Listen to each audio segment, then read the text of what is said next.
noite a todos.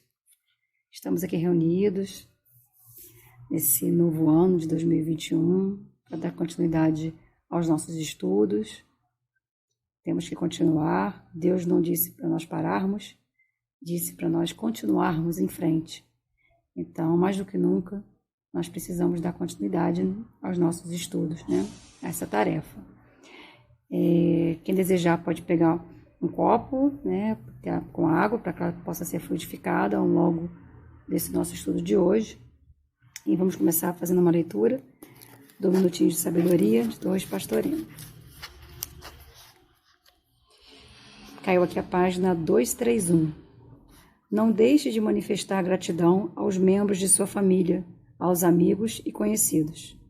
Não é, porém, da gratidão comum, que consiste em dizer muito obrigado que estamos falando. É de gratidão continuada, demonstrada em nosso exemplo, pelo fato de eles nos cercarem com seu afeto e contribuírem para nosso aperfeiçoamento com sua ajuda e até com suas incompreensões. E vamos fazer nossa oração, nossa prece da noite. Amado Mestre Jesus, amigos espirituais da casa de Rogério Cláudio que nos acompanham, mesmo que virtualmente, que possamos nessa noite ser gratos pela oportunidade de dar continuidade aos nossos estudos, ser gratos por nossa saúde e sermos gratos por nossa vida. Fique conosco, Senhor, agora e sempre. Graças a Deus. E eu separei uma parte aqui do capítulo 8. Bem-aventurados os que têm puro o coração. E aí eu escolhi aqui uma parte, que é logo a primeira, que fala da simplicidade e da pureza de coração. Bem-aventurados os que têm puro coração, porquanto verão a Deus. Mateus, capítulo 5, versículo 8.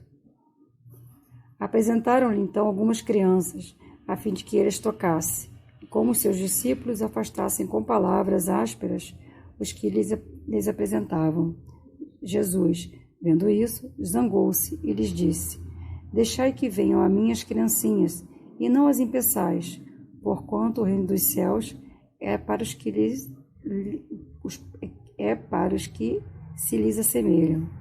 Digo-vos em verdade que aquele que não receber o reino de Deus como uma criança, nele não entrará. E, depois de as abraçar, abençoou-as, impondo-lhes as mãos. Marcos, capítulo 10, versículos 13 a 16. A pureza do coração é inseparável da simplicidade e da humildade.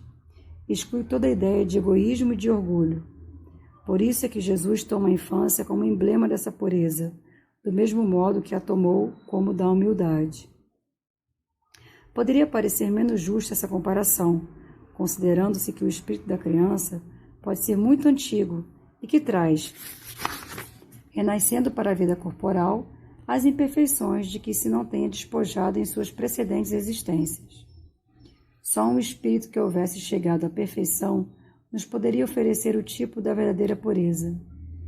É exata a comparação, porém, do ponto de vista da vida presente, porquanto a criancinha, não havendo podido ainda manifestar nenhuma tendência perversa, nos apresenta a imagem da inocência e da candura.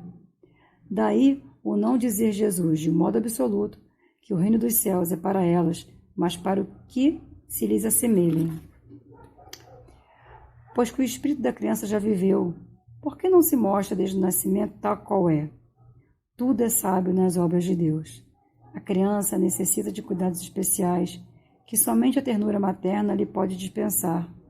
Ternura que se acresce da fraqueza e da ingenuidade da criança. Para uma mãe, seu filho é sempre um anjo, e assim era preciso que fosse, para lhe cativar a solicitude. Ela não houvera podido ter-lhe o mesmo devotamento se, ao invés da graça ingênua, deparasse nele, sob os traços infantis, um caráter viril e as ideias de um adulto, e ainda menos, se lhe viesse a conhecer o passado. Aliás, faz-se necessário que a atividade do princípio inteligente seja proporcionada à fraqueza do corpo, que não poderia resistir a uma atividade muito grande do espírito, como se verifica nos indivíduos grandemente precoces. Essa é a razão porque, ao aproximar-se da encarnação, o espírito entra em perturbação e perde um pouco a consciência de si mesmo, ficando em certo tempo numa espécie de sono, durante o qual todas as suas faculdades permanecem em estado latente. É necessário esse estado de transição para que o espírito tenha um novo ponto de partida e para que ele esqueça, em sua nova existência, tudo aquilo que a possa entravar. Sobre ele, no entanto, reage o passado. É assim que o espírito renasce melhor, mais forte, moral e intelectualmente, sustentado e secundado pela intuição que conserva da experiência adquirida. A partir do nascimento, suas ideias tomam gradualmente impulso, à medida que os órgãos se desenvolvem, pelo que se pode dizer que no curso dos primeiros anos, o espírito é verdadeiramente criança, por se acharem ainda adormecidas as ideias que lhe formam o fundo do caráter. Durante o tempo em que seus instintos se conservam amodorrados, ele é mais maleável e, por isso mesmo, mais acessível às impressões capazes de lhe modificarem a natureza e de fazê-lo progredir, o que torna mais fácil a tarefa que incumbe aos pais. O espírito, pois, enverga temporariamente a túnica da inocência, e assim, Jesus está com a verdade quando, sem embargo da anterioridade da alma, toma a criança por símbolo da pureza e da simplicidade.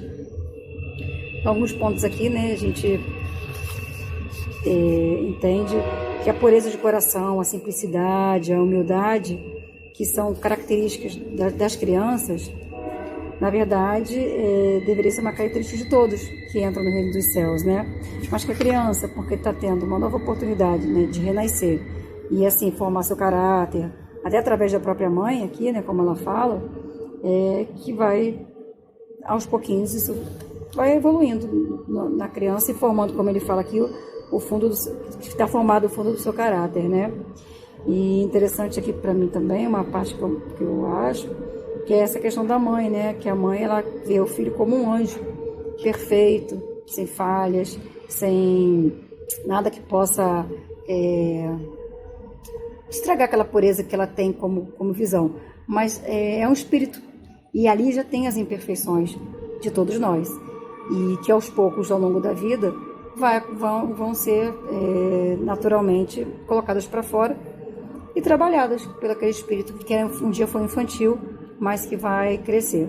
Por isso ele fala que Jesus, ele não se engana, ele tem como verdade.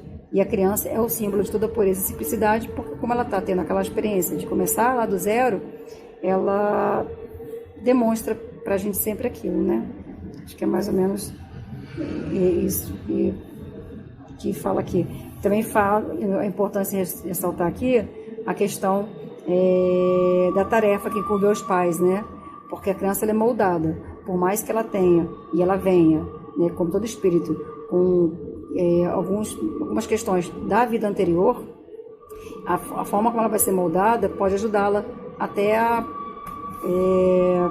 passar pelas suas provas, espiar, aquelas faltas que ela já vem com ela. Então, a tarefa dos pais é uma tarefa muito importante aqui, destacada. Vamos fazer nossa oração final. Amado Mestre Jesus, amigos espirituais, gratidão por poder recomeçar, gratidão por esse novo início de ano, que possamos ter um ano abençoado, que possamos ter um ano de paz, um ano de novidades na questão de saúde, um ano que nós possamos ser gratos, por todos os dias. E isso depende de nós, acordar e já agradecer por estarmos aqui, estarmos vivos, com saúde e dando continuidade ao nosso plano. Fique conosco, Pai, agora, hoje e sempre. Que assim seja, graças a Deus. Boa noite a todos.